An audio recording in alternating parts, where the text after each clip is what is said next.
আমাকে, না হলে ধ্বংস হয়ে যাবি তোরা সব। গুরুজি, আমার মায়ের কি হয়েছে? আমার মা এমন হয়ে গেল কেন? হাল্ক, তোর মায়ের ওপর শেওড়া গাছের ডাইনি ভর করেছে। তুই যদি তোর মাকে বাঁচাতে চাস তাহলে তোকে সোনালী ময়ূরের পাখা নিয়ে আসতে হবে, তাহলেই তুই তোর মাকে বাঁচাতে পারবি। আর এই কাজ তোকে অমাবস্যার আগেই করতে হবে। আমি আমার মায়ের জন্য দুনিয়ার সবকিছু করতে পারবো। আপনি শুধু একবার বলেন, ওই সোনালী ময়ূর কোথায় পাবো আমি? সেই সোনালী ময়ূর একমাত্র ছায়াবনে থাকে। তোকে সেখানে গিয়ে সেই ময়ূরের পালক নিয়ে আসতে হবে।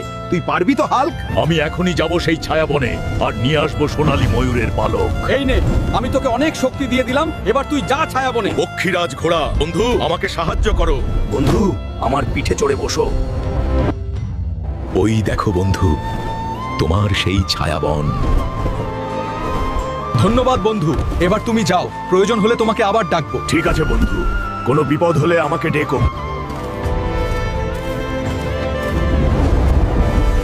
এটাই মনে হয় সেই সোনালী ময়ূর। কে তুমি আর কেনই বা এখানে এসেছো? আমার মায়ের ওপর ডাইনি ভর করেছে। আমার মাকে বাঁচানোর জন্য আপনার একটা পালক দরকার। আমার থেকে পালক নিতে হলে আমার ধাঁধার উত্তর দিতে হয়। যদি সঠিক উত্তর দিতে পারো তাহলেই তোমাকে আমি পালক দেব। ঠিক আছে, আপনি প্রশ্ন করুন। বলো তো কি সে জিনিস যেটা ধরা যায় কিন্তু ছোঁয়া যায় না? এটা আবার কেমন ধাঁধা? আমার তো কিছু মাথায় আসতেছে না। হে খোদা, সাহায্য করো। বন্ধুরা, আমি তো ধাঁধাটা পারতেছি না। তোমরা যদি পেরে থাকো তাহলে ভিডিওতে লাইক করে চ্যানেলটিকে সাবস্ক্রাইব করে কমেন্টে জানাও।